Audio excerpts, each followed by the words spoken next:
Agora, Luciana, uma pergunta. Muitas pessoas falam assim: eu não invisto em fundo porque eu acho fundo furada, pelas taxas, enfim. O que você acha que uma pessoa deve avaliar para investir num fundo? A maior parte dos fundos é furada mesmo, então quem fala isso tá certo, tá? A maior parte é muito ruim. Só que eu descobri que fundo pode ser uma ferramenta para quem quer investir e não quer ficar acompanhando muito de pertinho, delegar para alguém. Então fala assim, não é nem por que eu invisto por meio de fundos, porque eu considero a forma mais prática de eu seguir a minha vida de empreendedora e ao mesmo tempo estar investindo. Tanto que multimilionários, né, private bankings, todo mundo faz muito investimento via fundos de investimento também. Só que tem que ser fundos bons. E aí, o que eu faço hoje com a minha equipe é uma análise quantitativa e qualitativa. O quantitativo é olhar o retorno mesmo do fundo em janelas longas. Não adianta você pegar 6 meses de um gestor, ele está perdendo, então é ruim. Não. Bons gestores, eles fazem muito dinheiro em janelas longas. Eu olho multimercados para pelo menos 3 anos, fundos de ação para pelo menos 5. E aí, o que eu vejo? Se ele supera ou não, nessas janelas longas, o referencial. Então, o multimercado tem que bater o CDI. Um fundo de ações tem que bater o Ibovespa em janelas longas. Repito que as pessoas fazem uns rankings assim, aqui ó, em 3 meses não bateu o Ibovespa. Tá bom, ele não está investindo nas mesmas ações do Ibovespa, tem hora que ele vai ficar diferente. E aí eu faço uma análise qualitativa, que as pessoas também conseguem fazer de casa um pouco. Eu visito o gestor, converso com outros alocadores, mas gente, você vai comprar uma geladeira, você joga no Google. Você vai investir no fundo, joga no Google. Aquele gestor já deve ter ido em vários podcasts, escuta, dá uma olhadinha no site da gestora, olha a equipe, há quanto tempo aquela equipe trabalha junta, dá uma olhada no retorno mais longo. Normalmente o gerente, a assessora, ela te manda aquele gráfico de um pedacinho de retorno. Estica aquilo. Tem um monte de comparador de fundos gratuito na internet. Olha uma janela maior, olha a equipe, vê como é que essas pessoas se comportam nas redes sociais. E aí sim, olha a volatilidade. Ela entregou muito retorno, mas sacudiu pra caramba, foi insuportável. Também não vale. Você tem que olhar várias coisas para escolher fundos bons. E quando é fundo de renda fixa, o tradicional, que a maior parte das pessoas tem um fundo DI de estimação aí, taxa, não pode ser Exato. caro. Porque às vezes a taxa é 1%, né? De administração, por exemplo, num fundo DI. E às vezes não rende aquilo que a pessoa quer, né? Não Então ela rende. tem que Não, ficar tem atenta fundos com que tem até isso. muito mais de taxa, né, Luciana? É aquele negócio, você tem que tomar cuidado. Foi o que a Luciana falou, o fundo de renda fixa, ele já vai andar muito próximo ali do benchmark, né? No caso, o CDI, enfim.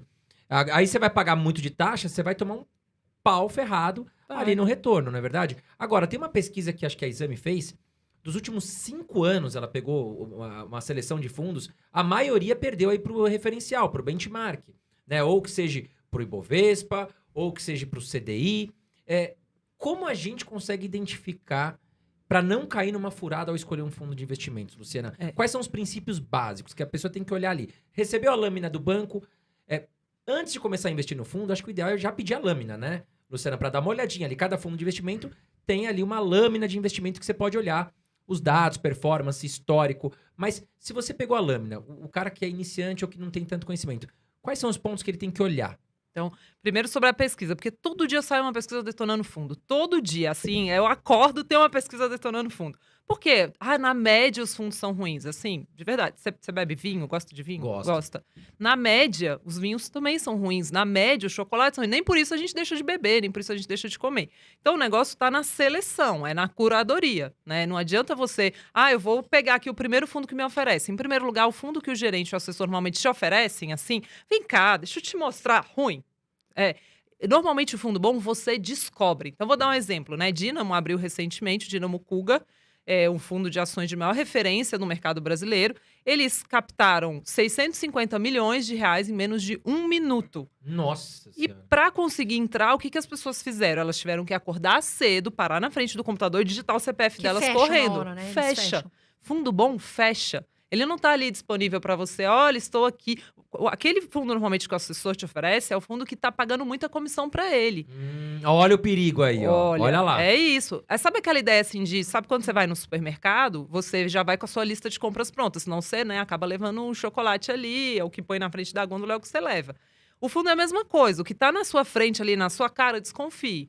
Você tem que, na verdade, pesquisar, entender sobre fundos de investimento, olha quem são as grandes referências nesse mercado, e aí você tem que ficar esperando abrir. Tem fundos bons que ficam muito tempo abertos? Tem.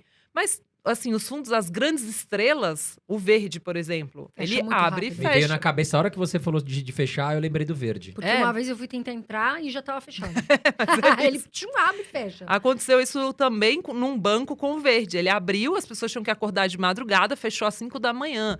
E nessa última segunda-feira, a mesma coisa aconteceu com o Dínamo também num branco. Agora, Luciana, por que essa estratégia do fundo não trabalhar com quem quiser vir, vem? Ele fecha. Por que isso? É como se fosse, sabe, um dentista. Por que ele não abre um monte de escritório, né? Por que não tem um monte de Carol? Por que as pessoas, elas são limitadas, um tanto de pessoas que elas conseguem atender com qualidade. Então, pensa num gestor de ações que ele põe muito patrimônio para dentro de casa. Ele é um gestor de ações na Bolsa Brasileira, Que já é pequena. que já é pequena. Não tem liquidez. Não tem liquidez. Então, imagina que, de repente, ele desistiu de... Ele não gosta mais de uma ação que ele tem dentro da carteira. Para vender, ele vai machucar o preço quando ele estiver saindo. Sim. Então, ele precisa... Gestores bons e responsáveis fecham o fundo de tempos em tempos. Quando o gestor ele opera também lá fora, tipo um multimercados, é mais fácil ele escalar o fundo. Porque lá fora os mercados são mais líquidos. Mas, por exemplo, vamos falar do verde, que sempre fecha. É um multimercados, do Luiz Stuhlberger. Esse fundo, ele tem uma parcela fora? Tem. Só que para ser oferecido em público geral, ele pode ter no máximo 20% investido no exterior. Então, os outros 80% ele tem que investir no Brasil. Em renda fixa, em bolsa, em moeda. E o nosso mercado é pequeno. Então, um bom gestor, quando ele está muito grande, ele começa a perder performance. Então, ele tem o máximo que ele topa ficar para ele poder chegar num resultado bom. E aí, o que acontece é que quando ele fecha, as pessoas vão saindo naturalmente porque precisam do dinheiro, ou às vezes tem um período de performance ruim. A gente brinca que são os Zé Cotinha do mercado, né? Investe no fundo porque tá bom, aí mês que vem tá ruim, ele tira. O problema é a tributação, né? Porque ele vai ter que pagar pra sair, né? É péssimo. Eu falo, gente, assim, fundo de investimento, ou você gosta, entendeu que a estratégia você usa, né? Ou você não sabe brincar, não desce pro play, porque vai dar errado, assim, porque você vai ficar tradando o fundo, aí você tá sempre correndo atrás da grama do vizinho que tá mais verde, aí chega lá, não gostou também, aí é exatamente o que a Carol falou, é imposto atrás de imposto em cima de você, porque o imposto para resgate de curto prazo é alto. Então, assim, o que você tem que fazer para investir em fundos é criar uma carteira dos sonhos. Sabe aquela lista de desejos que você faz na loja de livro, sei lá, na loja virtual? Cria a carteira dos sonhos e vai montando aos pouquinhos. Tipo um álbum de figurinhas. Eu falo, tem as figurinhas brilhantes. Atmos, Dínamo, Verde, SPX. E, às vezes, elas vão estar ali disponíveis. Normalmente, quando elas não estão bem, porque é quando começa a sair dinheiro. O Dínamo, por exemplo, abriu e fechou em 1 minuto, sendo que ele está com os 12 últimos meses muito ruins, abaixo do Ibovespa. Só que quem sabe quem é a Dínamo sabe que aquilo é só um período ruim e ela só abre quando tem períodos muito ruins e aí vai entrar ali para aproveitar a recuperação, porque todas as vezes que isso aconteceu nos últimos anos, a recuperação veio. Luciana, eu vou até explicar de uma forma leigo, assim, para leigos, né? Uhum. Isso que a gente tá falando. O que acontece, pessoal? Imagina que um fundo hoje ele tá gigantesco e ele tem 500 milhões de reais em Magazine Luiza. E aí, putz, o gestor fala, acho que eu quero sair. Aí ele vai sair da metade da posição, porque às vezes não tem liquidez, ele não vai conseguir sair dos 500 milhões de reais no mesmo dia. Então ele vai sair de boa parte das ações dele. Só que a força vendedora vai ficar maior do que a força compradora e vai bater na cotação, ou seja, a ação vai se desvalorizar, vai bater no próprio fundo dele. E se ele quiser sair da posição inteira, ele não consegue, porque não tem tantas pessoas querendo comprar esse ativo. Então é isso que a Luciana quer dizer. Quando o fundo ele tá tão grande, é um navio tão gigantesco que ele tem problemas em migrar para um lado ou migrar para o outro. É isso, né, Luciana? Exatamente. E tem alguns tipos de posições, por exemplo, small caps, ações de baixa liquidez. Essas empresas, se você montá-las muito grandes, você vai ser o único dono da posição, o único dono da empresa. E aí não vai ter liquidez, não vai ter comprador, você nunca mais vai conseguir sair.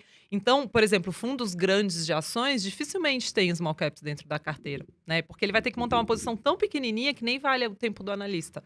Então, tudo isso a gente tem que olhar quando a gente está indo comprar também. Tem fundo muito famoso, muito exposto, que está grande demais. O gestor esqueceu de fechar, né?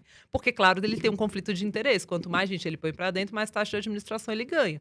Só que Ou até de performance, né? Ou até de performance. Agora, casas de longo prazo, elas não querem ficar abertas o tempo todo, porque elas querem entregar retorno. Até porque o dinheiro dos próprios gestores tá dentro do fundo. É uma coisa que a gente pergunta, né? Seu dinheiro tá aí também?